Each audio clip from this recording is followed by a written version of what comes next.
I want to talk about a game that I have been obsessed with lately. The game that I'm talking about is Cassette Beasts. Cassette Beasts is a monster collecting RPG set in New World, a world where people from other universes mysteriously drop out of the sky. Your character happens to be unfortunate enough to end up here, and you eventually run into a woman named Kaylee who explains to you the rules of this new world. The island is filled with monsters that players can capture and use in battles. You can catch these monsters by recording them with cassette tapes, and you'll get your first tape right after meeting Kaylee. You'll get a prompt that will decide which beast you get, and I chose the sweet aesthetic and I got Candeval. I'm not sure which one it is because I feel like both of them make sense. Anyways, a major part of Cassette Beasts is the combat. You'll spend a pretty good chunk of time in combat, and I actually enjoyed it a lot, which I wasn't expecting. The combat in this game is turn-based, and you also have something called action points, which you need in order to use moves. Usually the weaker moves cost less and the stronger moves cost more. Typically you'll want to plan ahead and try to save up some AP so that you can use your big die moves. You'll also have 2 health bars. The green health bar is the monster's health bar and the red one is your character's health bar. Once the green one runs out, you can still swap to another party member, but once the red one runs out, that character will be taken out of combat. If you do end up losing a fight, it's not that big of a deal. You'll just be teleported back to Harbor Town, but you will lose some items. There are also different types of monsters in this game, and different type of attacks have different reactions with a certain type of monster. For example, water type attacks douse fire type targets, and it will reduce the power of both of their ranged and melee attacks. And using a plastic type attack on a fire type target releases black smoke that can hide the position of the target, which makes it harder to land attacks on them. To evolve your beasts, you can remaster their tapes once they reach 5 stars. The tapes will gain stars as they level up and gain experience, and once you reach 5 stars, you'll have to rest in order to remaster them. Sometimes you'll be able to choose what they become based on like a very vague question, but other times you won't be able to choose it all and they just have one set path. There's also something called fusions in combat, which is when you and your companion fuse together the 2 beasts that you have on the field. The stats and the move lists of the 2 beasts are combined and they gain 4 AP per turn instead of 2.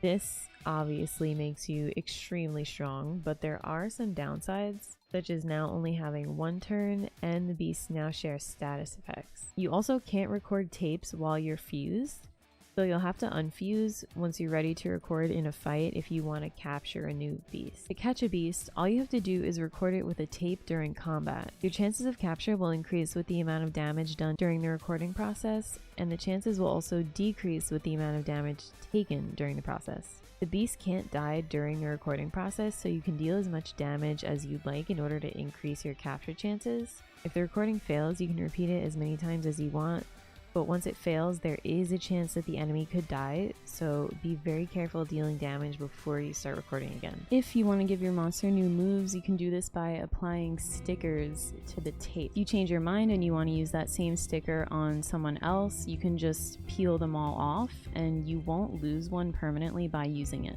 As far as I can tell, you can reuse the stickers as many times as you want, so go crazy. In addition to normal tapes, there are also bootleg tapes, which are kinda like shinies from Pokemon. They'll usually have a different type, moveset, and color scheme from the normal version of the monster. Okay, now that we got all that out of the way, let's talk about your goals in this game. You have 2 main goals, and those are to defeat the ranger captains and to defeat all the archangels. The captains kind of feel similar to gym leaders in Pokemon, but you can fight them in any order that you want. The fights are definitely difficult, so you should always come prepared. If you need help locating them, you can talk to the townspeople to hear rumors, and these can help point you in the right direction. I don't want to talk too much about archangels because they're a major part of the story, but boy are those fights hard. I struggled with some of them even while I was 10 levels above the enemy, but luckily if you're having a hard time, you can just head on into the settings and adjust the enemy difficulty level to your liking. I definitely recommend using this if you want to, if you feel like you have to. I don't think it's a big deal playing on a lower difficulty, especially if you just want to play the game for the story. There's a lot to explore in New World, and exploration plays a major part in this game. There are tons of puzzles that you'll have to solve throughout the world in order to unlock new areas and some secret enemies. You'll want to make sure you're collecting new beasts because there are several abilities that you'll need for exploration that you can only get from certain beasts. I tried my best to explore every single square of the map in my playthrough because I really wanted to make sure that I was finding everything, and I also don't think that the puzzles in the world are very difficult, so I felt like I might as well just do them all because they only take a few minutes. There is fast traveling in this game, but you'll have to do a bit of work to unlock some of the fast travel locations throughout the world, and a lot of them will be hidden. Not only do your companions aid you in combat, but you can also build relationships with them. You'll have to complete their quests before you can start leveling up their friendship, but after that you'll just have to keep them in your party and battle with them, and then occasionally when you rest at a campfire or at the cafe, you'll have a little conversation and then you'll level up their friendship. The writing feels really natural, and a lot of these conversations actually feel like real things you would talk about with your friends. It makes the characters feel more like real people, and I've never found myself rushing through the dialogue at any point because I'd become invested in the characters and their backstories. After hitting level 5 friendship with someone, you'll eventually get a cutscene to romance them. I have not gotten to this point yet, but I'm getting there. It is pretty worth it to raise friendship levels for your companions because each level gets an added bonus to your fusion with them. The last thing that I want to talk about is the music. Listen, you know that a game has a good soundtrack when you find yourself spending way too much time inside of buildings just so you can listen to the music. The music does an amazing job at setting the tone, and there are some real bops in this soundtrack.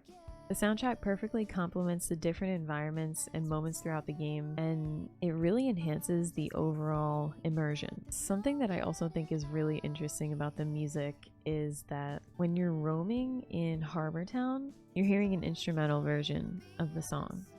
And then when you go inside of buildings, you start hearing the lyrics. I don't know if I've ever seen something like that in a game before, and I was also just really surprised to hear music with lyrics in a game. I could sit here and talk about this game all night, but I feel like it's best experience on your own. Overall, I think Cassette Beasts is an incredibly well done game, and I will remember my experience with it for a long time. You can tell that a lot of love and passion was put into this game, and for $20, I think it's an absolute steal.